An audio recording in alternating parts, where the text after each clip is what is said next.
ஆண்டவர் உங்களோடு இருப்பாராக. உம் ஆன்மாவோடும் இருப்பாராக. மாற்கு எழுதிய நற்செய்தியிலிருந்து வாசகம். ஆண்டவரே மாட்சி உமக்கே.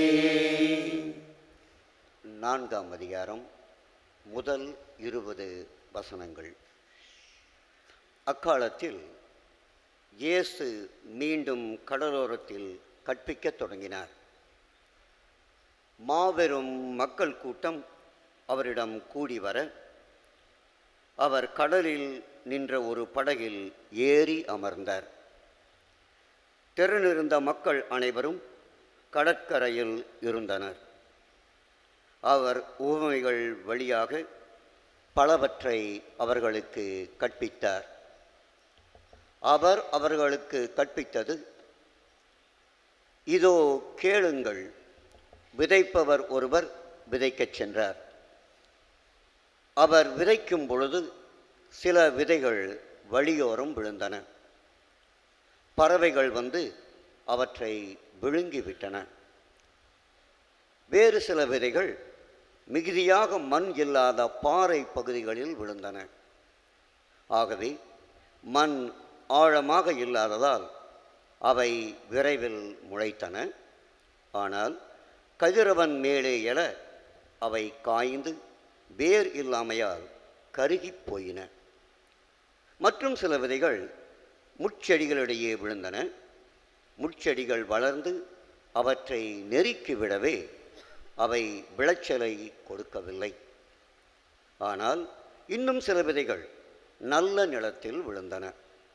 அவை முளைத்து வளர்ந்து சில 30 மடங்காகவும், சில 60 மடங்காகவும், சில 100 மடங்காகவும் விளைச்சலை கொடுத்தன. கேட்க செவியுள்ளோர் கேட்கட்டும்.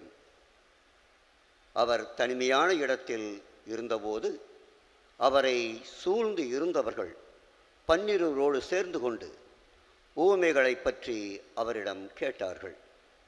அதற்கு இயேசு அவர்களிடம், இறையாட்சியின் மறைபொருளை அறிய உங்களுக்கு கொடுத்து வைத்திருக்கிறது. புறம்பே இருக்கிறவர்களுக்கோ எல்லாம் உவமையாகவே இருக்கின்றன.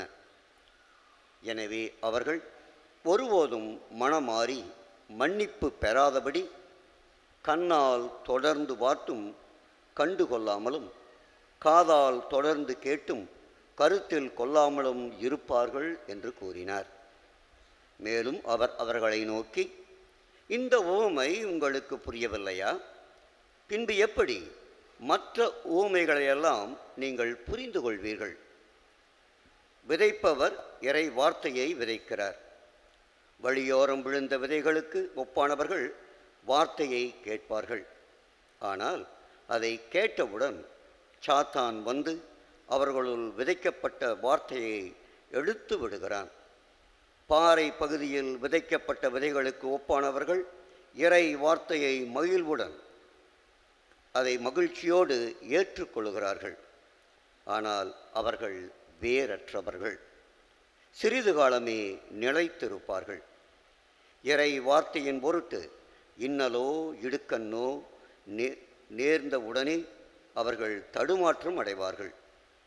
முட்செடிகளுக்கு இடையில் விதைக்கப்பட்ட விதைகளுக்கு ஒப்பானவர்கள் இறை வார்த்தையை கேட்டும் உலக கவலையும் செல்வ மாயையும் ஏனைய தீய ஆசைகளையும் உட்புகுந்து அவ்வார்த்தையை நெருக்கி விடுவதால் பயன் அளிக்க மாட்டார்கள். நல்ல நிலத்தில் விதைக்கப்பட்ட விதைகளுக்கு ஒப்பானவர்கள் இறை வார்த்தையை கேட்டு அதை ஏற்றுக்கொண்டு பயன் அளிப்பார்கள். அவர்களுள் சிலர் 30 மடங்காகவும், சிலர் 60 மடங்காகவும், சிலர் 100 மடங்காகவும் பயன் அளிப்பார் என்றார். இது கிறிஸ்து வழங்கும் நற்செய்தி. கிறிஸ்துவே